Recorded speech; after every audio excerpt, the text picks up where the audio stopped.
নমস্কার, মাই স্পেশালসের আর একটা সুন্দর ব্লগ নিয়ে আমি সংহিতা আবার চলে এসেছি। সবাই কেমন আছেন?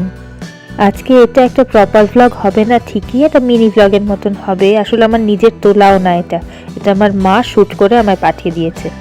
যারা ফটোগ্রাফি বা ভিডিওগ্রাফি সম্পর্কে একটু আইডিয়া আছে তারা নিশ্চয়ই এই ছবি তোলার অ্যাঙ্গেলগুলো দেখেই বুঝতে পারছেন।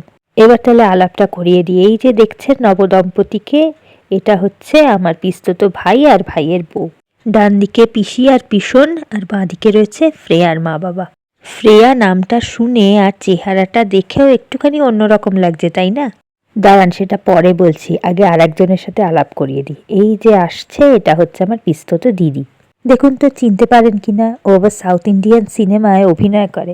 তো যা বলছিলাম, ফ্রেয়ারা আমাদের দেশের বাসিন্দা নয়, ওরা ডেনমার্কে থাকে, ওখানকারই লোক। আর এইটি হচ্ছে আমার পিসি, বাবার পুরো ফিমেল ভার্সন। দাঁড়ান আশেপাশে আর কে আছে দেখি।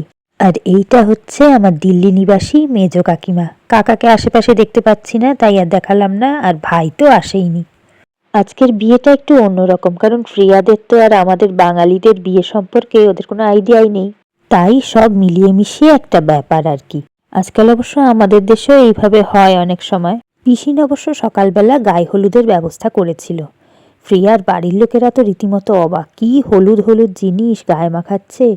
তারপর শেষমেশ ব্যাপারটা কি কি দিয়ে বানানো হয়েছে হলুদ জিনিসটা, সেসব বোঝানোর পর ওরা নিশ্চিন্ত হলো। কি কাণ্ড দেখি বলুন তো, এই মজার ব্যাপারগুলো আমি একদম মিস করে গেছি, কারণ সেদিন আর আমার যাওয়া হয়নি।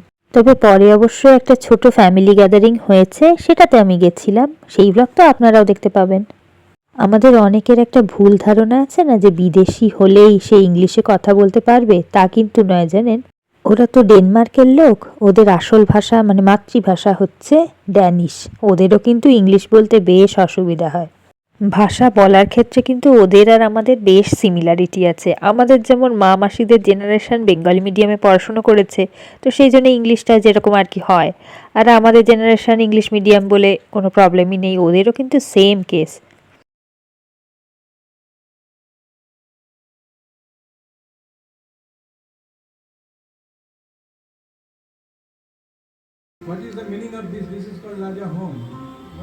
এই ঠাকুর মশাইকেও আবার কোথা থেকে জোগাড় করেছে কে জানে, ও বোধহয় বিদেশি ঠাকুর মশাই, আবার ট্রান্সলেট করে করে বোঝাচ্ছে।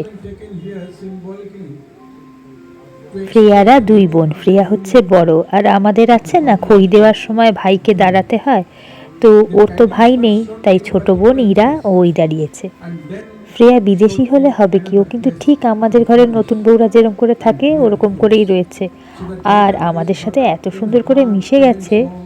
এই ভিডিওটা দেখতে দেখতে ভাবছিলাম যে সব কিছু কত তাড়াতাড়ি চেঞ্জ হয়ে যায়, সবাই কত তাড়াতাড়ি বড় হয়ে যায়। এই যে ছোট্ট ভাই আমার কত দুষ্টুমি করতো। একবার জানেন, আমার ঠাকুমার ঠাকুর ঘর থেকে বসে বসে দেখি আলতা খাচ্ছে, আর এত সুন্দর দেখতে ছিল, মাথা ভর্তি কোকড়া চুল, ফর্সা টুকটুকে, একদম নাদুস নুদুস, দেখলে খালি আদর করতে ইচ্ছা করতো। যাই হোক, ওর দুষ্টুমির কথা না হয় আজকে ওর বিয়ের দিনে বললাম না, শুনলে আবার লজ্জা পাবে। থাক তাহলে আজকে আর বেশি বাড়াবো না ব্লগটা। ওর বিয়ে রিলেটেড আরও 2-3টে ব্লগ কিন্তু আসছে, মিস করবেন না। আর আজকের ব্লগটা কেমন লাগলো জানাবেন, কয়েকটা ছবি রইল আপনাদের জন্য। আমি নিজে তো সেদিন যাইনি, তাই অতটা ডিটেলে আপনাদের দেখাতে পারলাম না। যাই হোক, আশা করি একটু হলেও ভালো লাগবে। চ্যানেলের বিষয়ে কোনো সাজেশন থাকলে অবশ্যই জানাবেন।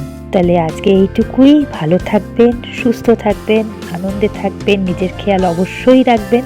খুব শিগগিরই আর একটা সুন্দর ব্লগ নিয়ে ফিরে আসছি।